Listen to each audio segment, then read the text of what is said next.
Meron ba tayong narinig? Have we ever heard Senator Amy Marcos saying that her brother is not a accuser? Have we even ever heard the wife for Article 2? The prime duty of the government is to serve and protect the people. Hindi ba? So, ang ano dyan is, sino bang pinoproteksyonan ninyo? Yeah. Hindi ba? Yung nakaupo ba o yung taong bayan? So, anong gagawin? I don't know, Congress, this is a test of your conscience. Hindi ba? Again, your duty is to protect the people. What is best for the people? And that is to know whether the president is really on coke or not. And as of now, wala namang nagde-deny.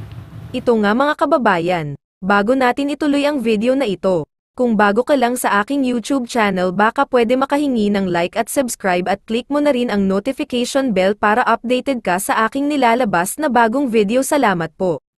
2 years na since naupo ang naging commander-in-chief nila yan. Hanggang ngayon wala pa silang sinasabing categorical denial. Ngayon lumabas na ang video, ngayon sabihin nila the obviously fake video. Yeah. Alam nyo, simple. Okay, the commander-in-chief should have taken a hair follicle test a long time ago. Actually, dapat regular yan eh. Kung if the issue keep on coming back eh, di ba?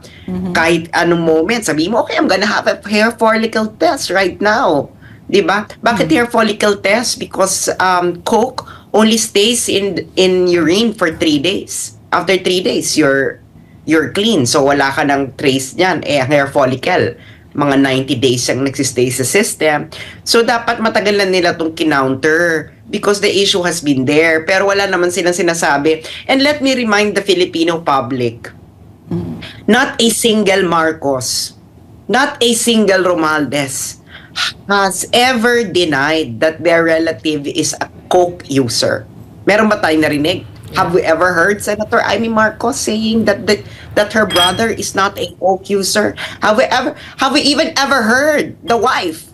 Nagpa-interview na yung wife, di ba? Kay Katony. Ang nireklamo lang niya si Vice President Sara Duterte parang ngumiti nung sinabi ni Duterte na bangag ang presidente. But have you ever heard her deny that her husband is a coke user? Ang tagal-tagal na anong petsa na Hindi ba? Alam niyo, napakadaling sabihin, no? Kung ikaw ay nasa pang-araw-araw na buhay ng isang tao at nakikita mo ang kanyang pang-araw-araw na gawa, kung ito ay gumagamit o hindi. Alam mo siguro lahat, maraming Pilipino ang nagkaroon ng relative na drug user. Yes. Alam niyo yan. Di ba? Yeah. Alam niyo yan kung gumagamit o hindi. Diba? Pwede niyo sabihin, yes. Yeah, so the way they describe the video is the obviously fake video, no? So, can you comment on that? Because I was told, no, that this video has been authenticated on 2 levels, and it has passed both levels. Number 1, the first level is that it is not a fake; it is authentic, and that number 2, that it is indeed Bongbong Marcos that is in that video. So I don't know where this. Yes, go ahead. Well, pwede naman sigurong i-meet yung challenge na yan, no? Na if they say that it is fake, then there must be a third party who can collect the video kung nasaan man yung mother copy ng video na yan, and then they can present it and have it authenticated in a third party, preferably sa labas ng Pilipinas, hindi ba? Yeah. Like for example, sa Singapore, di ba? For example, sa Singapore, or have it in the United States. Mas maganda, 3 pang continent, no? Iba-iba. You can have it authenticate in Singapore, 1 in Canada or the United States, and another 1 in Europe, para magkaroon ka ng 3 opinion if the video is authentic or not. And mahirap kasi pag sa Pilipinas yan ipapaano, di ba? Baka magurgur yung magdi-deliver ng video. Yes. Yes, Ms. Sas, may tanong lang din po ang ating mga kababayan dito na kasi every time mag-release tayo ng mga ganitong uri ng pasabog, maglalabas lang silang statement. I-deny na hindi totoo yan. And at the same time, ang hinihiling natin na drug test, wala pa rin po. Ano daw po ang kapamaraanan na kinakailangan pa po natin gawin para at least mas mabigyan diin natin na ang ating Pangulo po ay talaga namang lulong at wala na daw pong pag-asa ang bansa. Well, i-refer ko lang sa Constitution, no? 1987 Philippine Constitution, ang mga Pilipino, Article 2, Section 3. The Armed Forces of the Philippines is the protector of the people and the state. Matindi yung wording doon. Ang unang-una doon, it's protector of the people. The Armed Forces of the Philippines is the protector of the people. Ito ang nakasaad sa Section 3, Article 2 ng Philippine Constitution. Sa Section 4, Article 2, the prime duty of the government is to serve and protect the people. Hindi ba? So, ang ano dyan is, sino bang pinoproteksyonan ninyo? Yeah. Hindi ba? Yung nakaupo ba o yung taong bayan? Kasi, this is a very serious allegation against the Commander-in-Chief. Yeah. Hindi ba? Ngayon, ang lumabas na video that appears na the Commander-in-Chief is sniffing what appears to be a white powdery substance, then bakit di ba dapat ang bias ng gobyerno at ng Armed Forces of the Philippines doon sa duty na protect the people? Kasi alam mo, matagal na tong ugong-ugong hindi ba? I will be surprised kung ang mga yellows o kakamping hindi sila nagkaroon nito ng copy noon. Siguro hindi lang nila nilabas or whatever, maybe they're using it for something.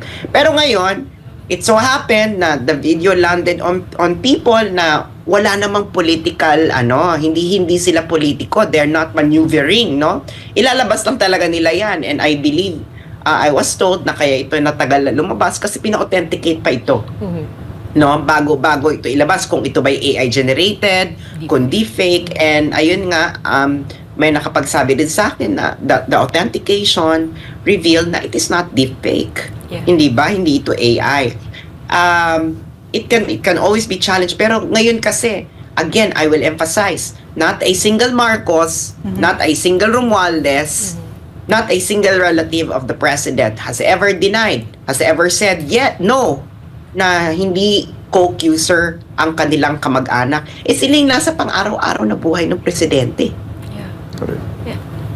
Miss Sas, magandang araw po si Ina ito. Susugan ko po itong mga nabanggit nyo kasi lumabas na ang video kasi dati sinasabi, labas na ngayon, lumabas na po. Ano po ang basa ninyo na gagawin ngayon ng Kongreso o ng Marcos administration ngayon tungkol dito? Kasi, di ba, ito po pwedeng maging ground po para maging ma-impeach ang Pangulong Marcos.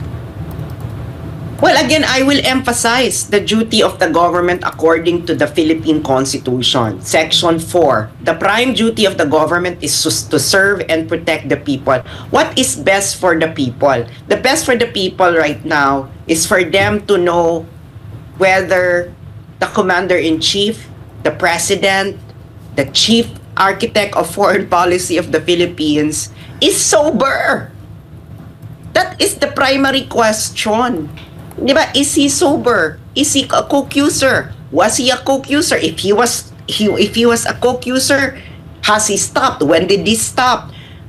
Kasi alam mo, hindi to biro You know, I have friends who have been drugs. I have used something before when I was younger. I had smoked a weed. Pero I know for a fact, because I am a rational person, that if you are on a substance, even on alcohol, you cannot be in a position that makes decision if you are not sober for a long time. Because it will affect your faculties, your cognitive function. Kaya nga dumadaan ito sa rehab or di ba nagiging sober ka sa mahabang panahon, even if you're an alcoholic, no? You have to be sober for a long time in order for you to be in your best faculties. That is just scientific fact. Now, di ba, Lorraine? Yes. Diyos ko, Lord, siguro karamihan sa atin, mga kabataan natin, no? May mga history.